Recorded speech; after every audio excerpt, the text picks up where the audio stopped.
తెలంగాణ అసెంబ్లీలో ఉప ముఖ్యమంత్రి మల్లు భట్టి విక్రమార్క నేడు బడ్జెట్ ప్రతిపాదనను ప్రవేశపెట్టారు. తెలంగాణ బడ్జెట్లో మొత్తం వ్యయం 2,91,159 కోట్ల రూపాయలు. రెవెన్యూ వ్యయం 2,20,945 కోట్ల రూపాయలు. ఇక మూలధన వ్యయం మొత్తాన్ని 33,487 కోట్ల రూపాయలుగా ప్రతిపాదించారు. వ్యవసాయ రంగానికి 72,659 కోట్లు కేటాయించారు. ఇక ఈ బడ్జెట్లో భూమి లేని రైతు కూలీలకు ప్రభుత్వం తీపి కబురు చెప్పింది. వారికి ఏడాదికి 12,000 ఆర్థిక సాయం చేస్తామంది. ఈ ఏడాది నుంచి ఈ పథకం అమలు చేయనున్నట్లు డిప్యూటీ సీఎం భట్టి బడ్జెట్ ప్రసంగంలో వెల్లడించారు.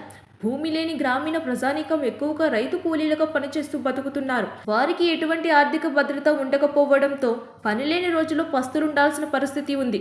భూమి లేని రైతు కూలీల ఆర్థిక జీవన స్థితిగతులు మెరుగుపరచడానికి తమ ప్రభుత్వం కృషి చేస్తుందని, లక్షలాది భూమి లేని నిరుపేద రైతు కూలీలకు సంవత్సరానికి 12,000 రూపాయలు అందించే బృహత్తర కార్యక్రమాన్ని ఈ సంవత్సరంలోనే ప్రారంభిస్తున్నామని డిప్యూటీ సీఎం బడ్జెట్ ప్రసంగంలో స్పష్టం చేశారు.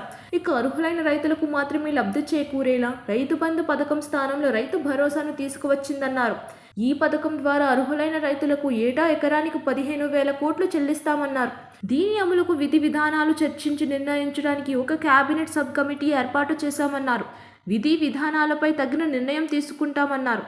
ప్రభుత్వ విధానాలు పారదర్శకంగా ప్రజల భాగస్వామ్యంతో ఖరారు చేయాలని చెప్పారు. ఇక పండిన పంటకు సరైన ధర రాక పెట్టుబడి కూడా దక్కక రైతులు తీవ్రంగా నష్టపోతున్నారన్నారు. రాష్ట్రంలో సన్నరకం వరి ధాన్యాల సాగును ప్రోత్సహించడానికి తమ ప్రభుత్వం 33 రకాల వరి ధాన్యాలను గుర్తించిందన్నారు. వాటిని పండించిన రైతుకు క్వింటాలకు 500 రూపాయల బోనస్ చెల్లించాలని నిర్ణయించినట్టు చెప్పారు. దీనివల్ల సన్న రకాల వరిని పండించే సాగు భూమి విస్తీర్ణం పెరిగి రైతులకు ఆర్థిక ప్రయోజనం చేకూరుతుందన్నారు.